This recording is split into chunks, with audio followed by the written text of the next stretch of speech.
तो आज की जो हमारी ये ऑनलाइन क्लास है वो पूरी की पूरी साइंस के ऊपर बेस्ड होने वाली है, और वो भी 10th क्लास की साइंस। और हम जो यहाँ पे शुरू करेंगे सबसे फर्स्ट चैप्टर लेंगे हम 12th चैप्टर, क्योंकि मैंने फर्स्ट चैप्टर ये नहीं है कि मैंने रासायनिक अभिक्रिया ले लिया, वो वाला चैप्टर मैं अभी नहीं ले रहा। मैं वो लूँगा जो बच्चों को सबसे हार्ड लगता है, क्योंकि वो एक फिजिक्स का चैप्टर है और अक्सर बच्चों की फिजिक्स जो है वो बहुत कमज़ोर होती है। तो इसलिए मैं जो चैप्टर लेने वाला हूँ 10th क्लास का, वो मैं 12th चैप्टर लूँगा। 12th चैप्टर जो पूरा का पूरा हमारा विद्युत धारा यानी इलेक्ट्रिसिटी उसके ऊपर बेस्ड होने वाला है, जिसमें हम बात करेंगे कुछ फॉर्मूले की, कुछ SI यूनिट्स की, और हम थोड़े बहुत कॉन्सेप्ट्स भी देखेंगे, क्योंकि कॉन्सेप्ट देखने से ही हमें पता चलता है कि कोई चीज़ कैसे आ रही है या वैल्यू हमें कैसे पुट कर रही है। हाँ, यहाँ पे बहुत सारे फॉर्मूले आएंगे और SI यूनिट्स आएगी जो तुम्हें याद रखनी है, क्योंकि 12th चैप्टर जो है वो हमारा मोस्टली जो है, अगर मैं थोड़ा सा उसका थ्योरी पार्ट हटा दूँ तो पूरा का पूरा न्यूमेरिकल बेस्ड होता है। और बच्चे क्या करते हैं, उन न्यूमेरिकल को रट के चले जाते हैं कोई भी, और लास्ट टाइम पे क्या होता है वो भूल जाते हैं, या वो क्या करते हैं उनमें गलत वैल्यू पुट करके आ जाते हैं, जिससे आंसर गलत आता है। 12th चैप्टर जो है वो हमारा मिनिमम 5 से 6 मार्क्स का तो हमें पेपर में देखने को मिलता ही है। तो हम नहीं चाहते कि हमारे 10th क्लास के 5 या 6 नंबर ऐसे ही चले जाएँ, तो उसके लिए हमें ये चैप्टर देखना है। और मैं बिना टाइम वेस्ट करे ये चैप्टर शुरू कर देता हूँ।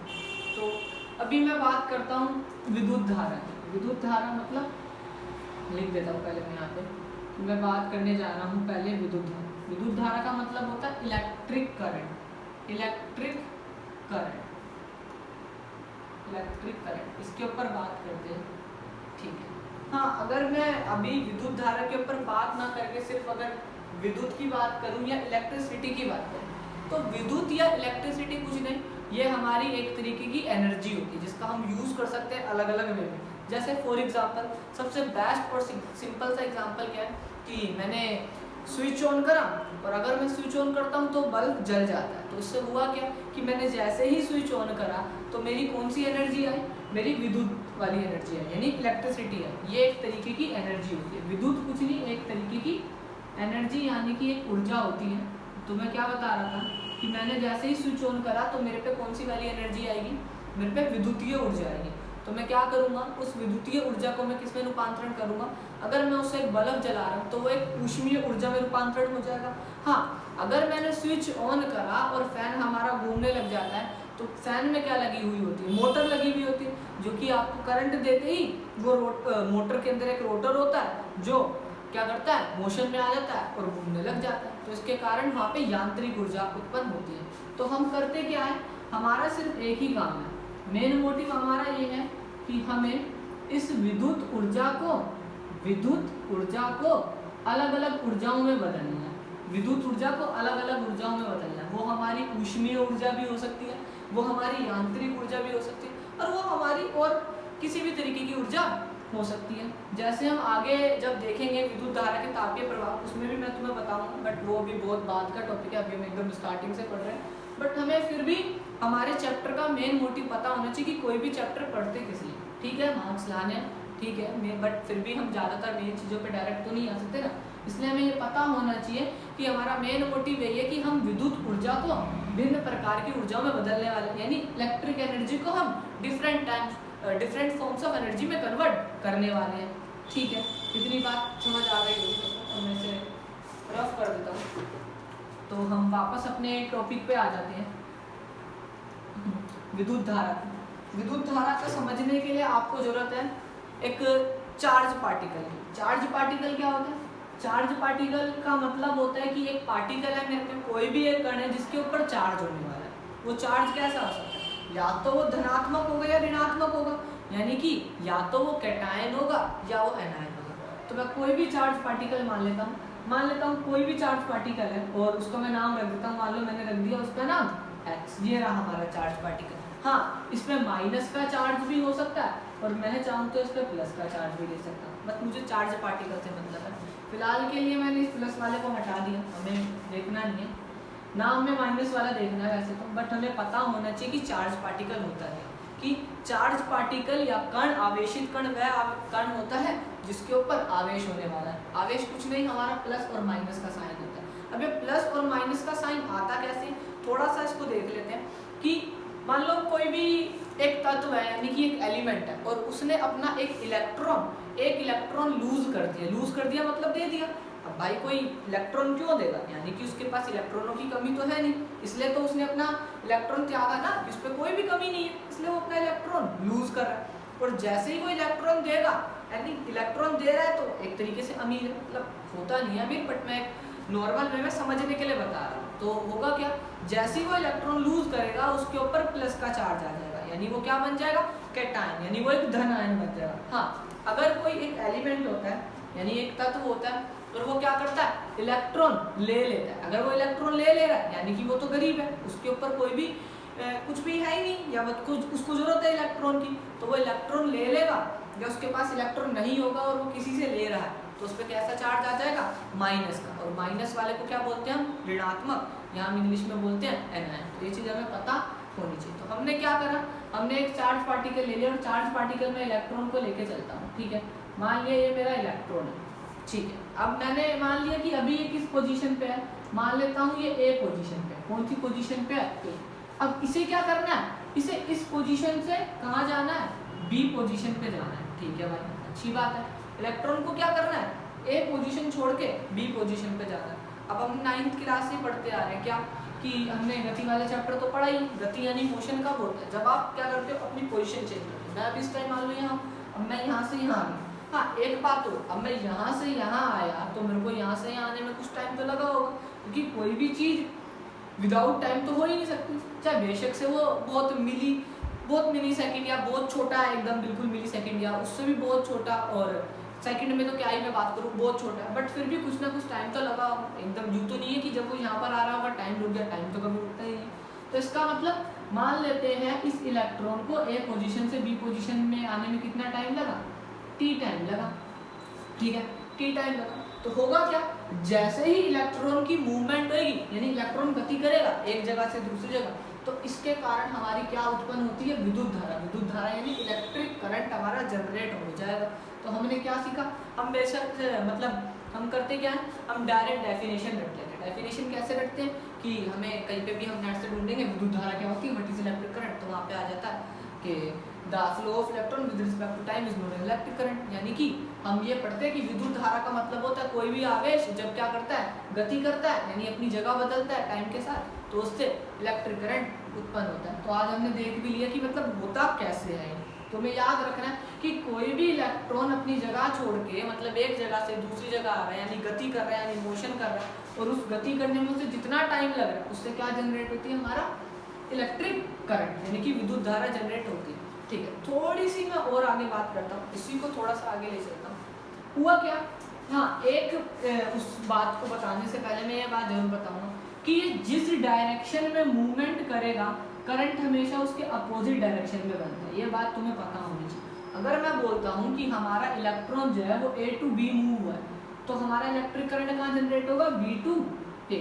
ये बात हमें पता होनी चाहिए, तभी हम क्वेश्चंस को भी अटेम्प्ट कर पाएंगे, वरना हम कंफ्यूज हो जाएंगे। आप माइनस प्लस में ही पूरे कंफ्यूज हो जाओगे, कहाँ माइनस है, कहाँ प्लस है, कहाँ से इलेक्ट्रॉन जा रहा है। क्योंकि मैं जब लेक्चर जैसे जैसे आगे चलता रहेगा, मैं तुम्हें विद्युत परिपथ भी बताऊंगा, यानी कि इलेक्ट्रिक सर्किट बताऊंगा, तो वहाँ पे मैं कुछ साइन कन्वेंशन लूँगा। साइन कन्वेंशन यानी बैटरी का साइन लूँगा, तो आप कंफ्यूज हो जाओगे कि कहाँ इलेक्ट्रॉन बनाना, और रट के चले जाते हो, तो पूरा का पूरा गलत हो जाता है। तो उसके लिए एक सिंपल सा रूल याद करने लगा, और वो रूल यही है कि इलेक्ट्रॉन जिस डायरेक्शन में मूव करेगा, इलेक्ट्रिक करंट हमारा हमेशा उसके अपोजिट डायरेक्शन में बनेगा। यानी मैं बोलूँ कि electron A to B move कर रहा है, तो हमारा जो इलेक्ट्रिक करंट है वो B to A बनेगा। ठीक है, यहाँ तक हमें पूरा समझ आ गया होगा। ठीक, तो थोड़ा सा और आगे बात करते हैं। तो अगर मैं बोलूँ कि इस इलेक्ट्रॉन को A से B आने में टाइम जो लगा, मान लेते हैं कि ये मतलब मैंने चार्ज, इसका कुछ चार्ज होगा, वो मैं सेम मान लेता हूँ, कुछ भी है मेरा चार्ज कितना होगा, मान लेते हैं x कुलाम बताऊंगा अभी होता क्या है, वो उसके लिए सबर रखेंगे थोड़ी सी। मान लेते हैं इसके ऊपर जो चार्ज है वो कितना है, x कुलाम है। वैसे इलेक्ट्रॉन पे जो चार्ज होता है वो 1.6 × 10⁻⁻19 कुलाम होता है, वो आगे पढ़ेंगे। बट अभी इतना याद कर लो कि इस पर कोई चार्ज है, हमें नहीं पता, बट वो x है। हाँ, इसको A से B आने में जो टाइम लगा, मैं मान लेता हूँ जब वो A से B मूव हुआ, तो जो टाइम लग रहा है A से B में जो टाइम लगा वो मान लेते हैं 2 सेकंड लगा। ठीक है, सेम चार्ज को। अब मैं क्या करता हूँ, अब मैं बोलता हूँ कि ये A से B मूव हो रहा है, फिर से बट अब की बार टाइम जो लगा वो थोड़ा सा ज़्यादा लगा, यानी टाइम कितना लग गया आपकी बार टाइम 5 सेकंड लग गया। तो इससे क्या पता चलता है कि ये पता चला कि जब एक आवेश को एक जगह से दूसरी जगह जाने में टाइम कम लगा, अगर टाइम कम लगा तो क्या होगा, टाइम कम होने से ज़्यादा इलेक्ट्रिसिटी जनरेट होगी, क्योंकि वो एक जगह से दूसरी जगह बड़ी जल्दी जल्दी जा रहा है, यानी उसके अंदर ज़्यादा एनर्जी। और मैंने पहले ही बोला है कि विद्युत एक तरीके की एनर्जी यानी ऊर्जा होती है। तो हम क्या चीज़ सीखे कि अगर टाइम कम लगता है, मतलब आवेश सेम है अभी और टाइम कम लगा, तो वो एक जगह से दूसरी जगह जाने में कम समय लगा रहा है, तो उससे जो इलेक्ट्रिक करंट है वो बहुत ज़्यादा जनरेट होगा, मतलब बहुत ज़्यादा बनेगा। हाँ, अगर टाइम ज़्यादा लग रहा है तो इलेक्ट्रिक करंट कम बनेगा। अभी इसको मैं समझाने के लिए क्या करता हूँ, एक फॉर्मूला यूज़ करता हूँ और फॉर्मूला मैं बताऊँगा ये फॉर्मूला आया कैसे। तो उसको समझने के लिए हम क्या करते हैं, यहाँ एक फॉर्मूला लिख लेते हैं। फॉर्मूला होता है I = Q/T। मैं एक एक करके एक्सप्लेन कर देता हूँ ये सारी चीज़ें होती क्या, तब आपको और अच्छे से क्लियर हो जाएगा। हाँ, ये फॉर्मूला कैसे है ये मैं ज़रूर बताऊँगा। अभी हमने क्या पढ़ा कि विद्युत धारा यानी इलेक्ट्रिक करंट जो होता है वो बनता कैसे है, जब हमारा इलेक्ट्रॉन एक जगह से दूसरी जगह मूव करता है। इलेक्ट्रॉन कैसे हम नहीं बोलेंगे, हमें अगर सही वे में बोलना तो हम बोलेंगे चार्ज पार्टिकल। चार्ज पार्टिकल एक जगह से दूसरी जगह मूव करेगा तो विद्युत धारा यानी इलेक्ट्रिक करंट बनेगा सेम, यानी ये रहा चार्ज पार्टिकल, और जितना इसे समय लगे तो क्या बन जाएगा, विद्युत धारा यानी इलेक्ट्रिक करंट। तो हम ये चीज़ देख लें कि विद्युत धारा यानी इलेक्ट्रिक करंट को किससे डिनोट किया जाता है, आई क्या होता है, आई कुछ नहीं होता है, डिनोट करने का तरीका होता है। भाई तुम्हारा जैसे नाम होता है, हर किसी का नाम होता है, इसका राम किसी का श्याम, तो उसको जैसे उसको बुलाते हैं तो ऐसे ही विद्युत धारा का भी नाम देना पड़ता है इलेक्ट्रिक करंट का, इसलिए हमने इसको क्या नाम दे दिया, आई। यूं मत बोलना कि हम इसे बी सी कुछ भी नाम दे सकते थे, ठीक है, बट पहले जो नाम दे दिया वही हम ले लेते हैं अभी, है ना। और इसका फॉर्मूला होता है Q/T। अभी अगर मैं एक एक करके थोड़ा सा एक्सप्लेन करूँ तो आई हमारा यहाँ विद्युत धारा होता है, विद्युत धारा का मतलब होता है इलेक्ट्रिक करंट। और अगर मैं यहाँ Q की बात करूँ तो Q होता है हमारा आवेश, जिसको हम क्या बोलते हैं, चार्ज बोलते हैं, क्या बोलते हैं, चार्ज। वही T होता है हमारा समय को क्या बोलते हैं भाई इंग्लिश में, तो पता ही होगा तुम्हें, टाइम। ठीक, अभी थोड़ी सी SI यूनिट्स भी देख लेते हैं। SI यूनिट कुछ नहीं होती, एक मेजर करने की यूनिट होती है। मतलब अगर मैं बोलता हूँ विद्युत धारा बन रही है, तो ऐसा तो होगा नहीं कि हर टाइम सेम बनेगी, वो तो कम भी बन सकती है और ज़्यादा भी बन सकती है, तो उसको मेजर करना पड़ेगा, तो उसके लिए कोई यूनिट होती है। तो वो यूनिट क्या होती है, इस विद्युत धारा की अगर मैं SI यूनिट की बात करूँ, SI यूनिट मतलब SI मात्रक,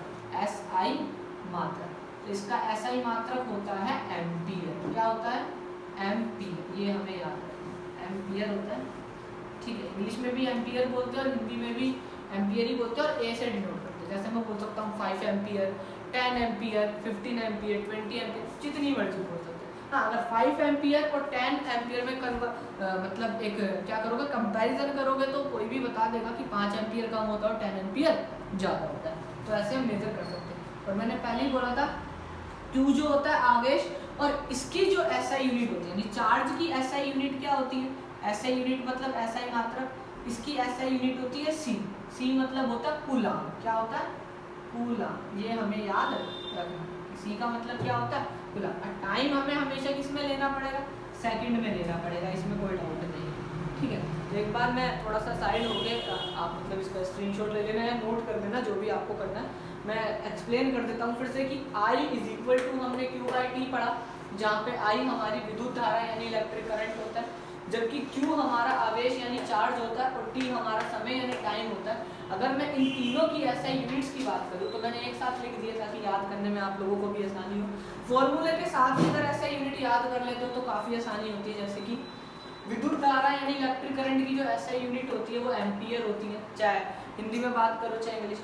ऐसे ही चार्ज पार्टिकल यानी आवेश की जो SI यूनिट होती है वो क्या, मतलब पार्टिकल ही सिर्फ चार्ज की, वो होती है कूलाम, ये तुम्हें याद रखना, सेम इंग्लिश में भी बोलेंगे। और टाइम वैसे मिनट में भी होता है, आवर में भी होता है, बट हमें जनरली किस में लेना है, सेकंड में ले लेना है, ठीक है। आप मतलब लिख लिया होगा। अब हम इसके कुछ क्वेश्चंस लगा लेते हैं एक दो, ताकि हमें थोड़ा बहुत और आइडिया हो जाए कि इसको यूज़ कैसे किया जाता है, फिर ये हमें और अच्छे से समझ आने लग जाएगा, ठीक है। इसको यूज़ कैसे करते हैं। तो हमारा जो फॉर्मूला था वो I इज इक्वल टू था Q अपॉन T। फॉर्मूले लिख लें तो आसानी होती है लगाने में, ताकि हम बार बार भूलें ना इस फॉर्मूले को। ठीक है, मान लेता हूँ मेरे पास एक चार्ज पार्टिकल था और उसकी वैल्यू कितनी दी थी मेरे को, मान लेते हैं उसकी वैल्यू दी थी हमें 2 कूलाम दी थी, और उसको एक जगह से दूसरी जगह जाने में टाइम कितना लगा, टाइम मान लेते हैं हम 1 सेकंड मान लेते हैं, 1 सेकंड। अब हमें क्या करना है, इसके लिए हमें करंट की वैल्यू निकालनी है कि करंट की वैल्यू कितनी होगी। तो हम फॉर्मूले में वैल्यू पुट कर देते हैं, जहाँ Q है वहाँ पे हम 2 लिख देंगे और जहाँ T है वहाँ पे हम 1 लिख देंगे। और अगर हम इसको सोल्व करते हैं तो 2/1 2 होता है हमारा, और हम यहाँ क्या लगा देंगे, एम्पियर लगा देंगे। हाँ, अगर मैं इसकी एक और यूनिट की बात करूँ तो मुझे पता है कि ये 2 जो था ये कूलाम था और ये 1 जो था ये सेकंड था। तो हम क्या करते हैं, अगर मेरे को इसकी एक और यूनिट बनानी है तो ये सेकंड की अगर इसकी मैं क्या बोलूँ, मतलब पावर या घात देखूँ तो 1 है और ऊपर जाएगी तो माइनस हो जाएगी। तो मैं इसको ऐसे भी लिख सकता हूँ 2 कूलाम पर सेकंड। और कूलाम पर सेकंड कुछ नहीं हमारा किसके बराबर होता है, एम्पियर के बराबर होता है। ये हमें याद रखना है, कूलाम पर सेकंड कुछ नहीं हमारा एम्पियर के बराबर होता है। तो ये इसकी दूसरी यूनिट हो गई। तो कभी कंफ्यूज करने के लिए तुमसे पूछ सकते हैं, बट हमें कंफ्यूज नहीं होना है।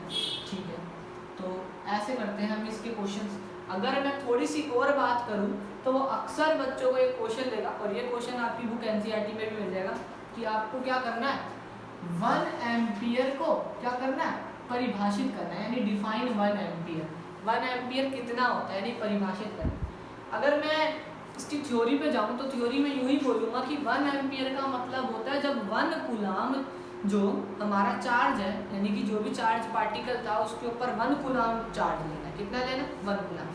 और वो मान लिया कोई चार्ज पार्टिकल है, उस पर 1 कूलाम चार्ज पार्टिकल है, वो 1 कूलाम चार्ज है और उसे एक जगह से दूसरी जगह जाने में कितना टाइम लगा, 1 सेकंड। तो यहाँ पे कितना इलेक्ट्रिक करंट जनरेट होगा, सिर्फ 1 एम्पियर यहाँ पे कितना जनरेट हो जाएगा, करंट जनरेट हो जाएगा। अगर ऐसे नहीं पता तो फॉर्मूला लगा लो, कोई बात नहीं।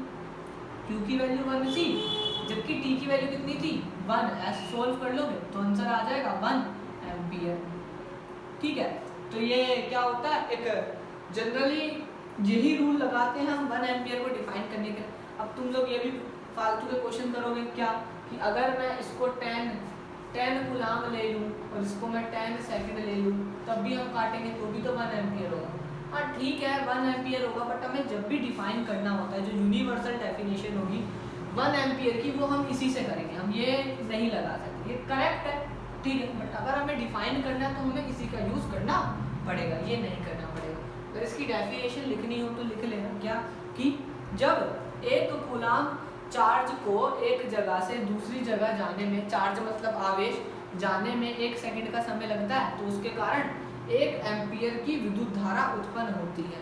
ठीक है, तो इसके थ्रू तुम क्या कर सकते हो, डेफिनेशन भी इसकी लिख सकते हो। और इसके ऊपर ज़्यादा कुछ क्वेश्चन बनते नहीं है वैसे भी। हाँ, अगर मैं एक और क्वेश्चन बना दूँ, थोड़ा सा ऐड करूँगा, कुछ नहीं ज़्यादा। जैसे मान लेते हैं कि करंट की वैल्यू दी थी हमें कितनी, 10 एम्पियर दी थी।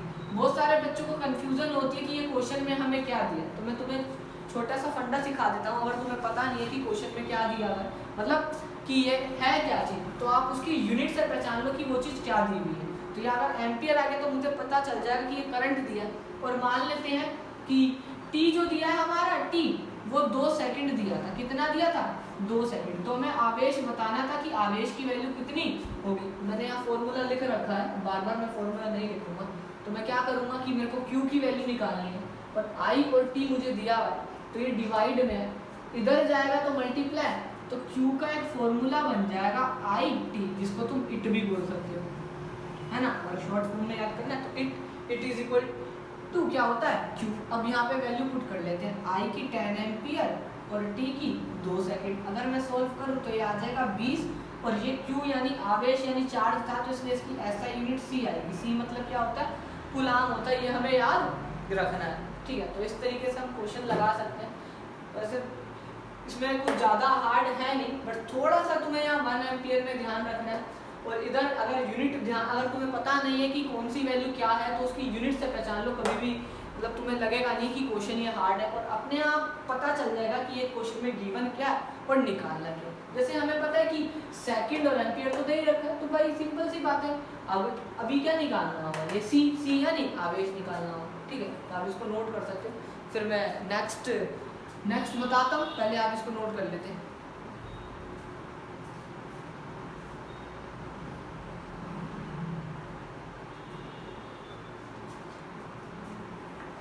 तो नोट कर लिया होगा अभी तक, या स्क्रीनशॉट ले लेना अगर नहीं करा होगा किसी ने, क्योंकि ऑफलाइन क्लास तो है नहीं और टाइम हमारे पे कम ही होता है, तो इसलिए हम जल्दी थोड़ा सा करेंगे। अब थोड़ी सी एक चीज़ और देख लेते हैं। एक चीज़ क्या कि अगर वो तुमसे पूछे कि एक इलेक्ट्रॉन पर कितना चार्ज होता है, एक इलेक्ट्रॉन पर, तो तुम्हें बताना है उसको सिंपल, एक इलेक्ट्रॉन पे चार्ज होता है 1.6 × 10⁻⁻19 कूलम। ये एक नंबर का क्वेश्चन कई बार पूछ लेते हैं हमारे से कि एक इलेक्ट्रॉन पे आवेश बताओ, तो आप बता दोगे 1.6 × 10⁻⁻19 कूलम होता है। ठीक है, अगर मैं थोड़ी सी और बात करूं तो एक और वैसे हमारे पे फॉर्मूला होता है। मान लेते हैं ये एक बॉडी है, ये एक बॉडी है, और हमें पता है बॉडी जो होती है वो the body is made up of number of electrons, यानी कोई भी बॉडी या कोई वस्तु है तो वो कई सारे इलेक्ट्रॉन से मिलकर बनी होगी, तो हमने बचपन से ही पढ़ के आए। तो मान लिया इसमें कई सारे इलेक्ट्रॉन है, ठीक है, इलेक्ट्रॉन है। हाँ, अगर इसके अंदर इलेक्ट्रॉन है तो इसका कुछ चार्ज भी होगा, यानी पूरी बॉडी के चार्ज की बात कर रहा हूँ, पूरी बॉडी पे कुछ आवेश होगा। तो मान लेते हैं पूरी बॉडी का आवेश कितना है, Q है। ठीक है, पूरी बॉडी पे जो आवेश है वो Q है। अब मेरे को इसका Q निकालना है कितना होगा, तो मैं क्या करूंगा कि एक इलेक्ट्रॉन पे कितना चार्ज होता है 1.6 × 10⁻⁻19, और इसको मैं E भी लिख सकता हूँ, E लिख लेते हैं, और इनटू में टोटल नंबर ऑफ इलेक्ट्रॉन, यानी कितने इलेक्ट्रॉन है इस बॉडी के, तो मान लिया n। तो हमारे पास एक और फॉर्मूला बन जाएगा Q = Ne, और ये फॉर्मूला भी बड़ा हमारे काम के रहता है और बच्चों को पता नहीं होता है फॉर्मूला आया कहाँ से। तो ये फॉर्मूला आता कैसे कि एक बॉडी जो है वो कई सारे इलेक्ट्रॉनों से मिलकर बनी होती है। तो हमें क्या करना है, अगर मेरे को उस बॉडी का टोटल चार्ज यानी कि कुल आवेश निकालना है, तो मैं क्या करूँगा, एक इलेक्ट्रॉन के आवेश को यानी एक इलेक्ट्रॉन के चार्ज को उन नंबर ऑफ इलेक्ट्रॉन से मल्टीप्लाई कर दूंगा जितना उस बॉडी में। हाँ, ये यहाँ पे E की वैल्यू हमारी फिक्स रहती है जो कि 1.6 × 10⁻⁻19 होने वाली है। Q और N हमारा फिक्स नहीं आता, ये हमेशा चेंज होता रहता है। चेंज कैसे होता रहता है, अगर मैं बॉडी बदल दूँ, अब मान लो ये कोई छोटी बॉडी है और ये एक बड़ी बॉडी है, तो जाहिर सी बात है इसमें कम इलेक्ट्रॉन होंगे और इसमें ज़्यादा होंगे, पर इसमें ज़्यादा इलेक्ट्रॉन है तो इसका टोटल चार्ज भी क्या आएगा, ज़्यादा आएगा, जबकि इस बॉडी का टोटल चार्ज क्या आएगा, कम आएगा। बट टोटल चार्ज कम ज़्यादा आ रहा है, लेकिन अगर मैं सिर्फ एक इलेक्ट्रॉन की चार्ज की बात करूं तो एक इलेक्ट्रॉन का चार्ज हमेशा फिक्स रहेगा 1.6 × 10⁻⁻19, वो हमारा चेंज नहीं होने वाला, चाहे बॉडी ए की बात कर लो चाहे बॉडी बी की। तो दोनों बॉडी में टोटल चार्ज चेंज हो सकता है, बट ये वाली वैल्यू चेंज नहीं हो सकती, हमेशा इतनी रहेगी। तो वो तुमसे कई बार क्वेश्चन क्या करता है कि वो टोटल चार्ज दे देता है और वो तुमसे n पूछता है कि बताओ इस बॉडी में कितने इलेक्ट्रॉन है, या वो कई बार क्या बोलेगा कि n दे दिया और पूछेगा अब बताओ कि टोटल चार्ज कितना है। तो भाई चाहे बात ऐसे कर लो चाहे ऐसे कर लो, फॉर्मूला तुम्हें यही लगाना है और तुम्हें पता चलेगा कि फॉर्मूला कैसे लगाते हैं। तो आज की जो हमारी क्लास हुई है वो हमने थोड़ी सी एक इंट्रोडक्शन लिया चैप्टर का, जिसमें हमने I = Q/T, मैं लिख देता हूँ कौन कौन से फॉर्मूले इस्तेमाल हुए हैं। I = Q/T और सेकंड फॉर्मूला था Q = Ne। ठीक है, ये हमारे दो फॉर्मूले यूज हुए और मैंने एक्सप्लेन करा है कि फॉर्मूला, हाँ इसका न्यूमेरिकल नहीं करा है बट मैं नेक्स्ट क्लास में करा दूंगा, वरना ज़्यादा लंबी वीडियो हो जाएगी। इसमें तुम्हें याद क्या क्या रखना है कि ये फॉर्मूला कैसे आया और ये वाला कैसे, मतलब अभी के लिए समझ लो तो आगे प्रॉब्लम नहीं होगी। और इनकी SI यूनिट याद रखना है, मैं फटाफट से SI यूनिट याद करा देता हूँ। जो I होता है वो विद्युत धारा यानी इलेक्ट्रिक करंट होता है जिसकी SI यूनिट एम्पियर होती है। Q होता है हमारा आवेश यानी चार्ज होता है जिसकी SI यूनिट हमारी कूलम होती है। हाँ, T की तो यूनिट पता ही होगा, और यहाँ N की कोई यूनिट नहीं होती क्योंकि N एक संख्या है और संख्या की कभी यूनिट नहीं होती। ठीक है, और बाकी तो हमने देख ही लिया। तो नेक्स्ट क्लास में मिलते हैं, बाकी पूरी वीडियो देख लेना ताकि तुम्हें अच्छे से समझ आ जाए।